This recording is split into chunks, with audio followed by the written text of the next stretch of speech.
السلام علیکم ورحمۃ اللہ وبرکاتہ۔ اولاد کو زیادہ مارنا پیٹنا ظلم ہے۔ بچوں پر جو ظلم ماں باپ سے یا استادوں سے ہوتا ہے بڑی بے رحمی ہے۔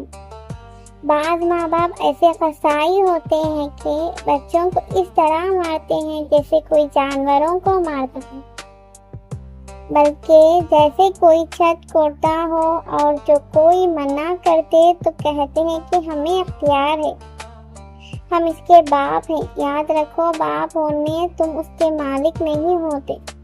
باپ کا رتبہ اللہ تعالیٰ نے بڑھایا ہے، نہ اس واسطے بچے اس کی ملکیت ہوں اور اس سے بچوں کو تکلیف پہنچے، بلکہ اس واسطے کہ بچوں کی پرورش کرے اور ان کو آرام دے۔ ہاں، کبھی اس آرام دینے ہی کی ضرورت سے سزا دینا اور ادب سکھانا اس کی اجازت ہے، مگر ضرورت کے قاعدے سے ادب سکھانے کے لیے سزا دینے کی اتنی ہی اجازت ہے جو پرورش میں مددگار ہو، نہ اتنی کہ حد سے باہر تکلیف پہنچائے۔ ماں باپ سے ایسی زیادتی علاوہ گناہ ہونے کے انسانیت اور فطرت کے بھی خلاف ہے۔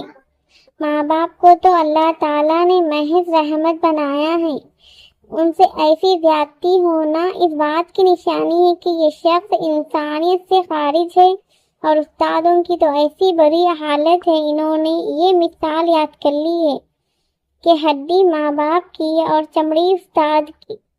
نہ معلوم یہ کوئی قرآن کی آیت ہے یا حدیث سے فقہ میں کہیں لکھا ہے۔ استادوں کو یاد رکھنا چاہیے کہ قیامت کے دن اس کا بدلہ دینا پڑے گا۔ یہاں بچوں کی چمڑی آپ کی ہے، وہاں آپ کی چمڑی بچوں کی ہوگی۔ کیا تماشا ہوگا، وہ بچے جو ان کے بس میں تھے خلقت کے سامنے ان کو پیٹ رہے ہیں۔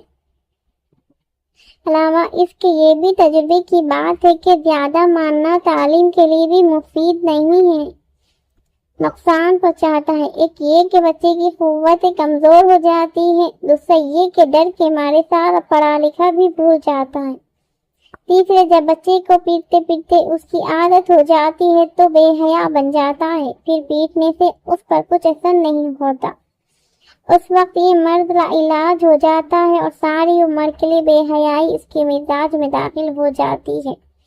اس لیے ضروری بات یہ ہے کہ تعلیم اور ادب سکھانے کے لیے بچوں پر مار پیٹ زیادہ نہ کی جائے، کہ ظلم ہے۔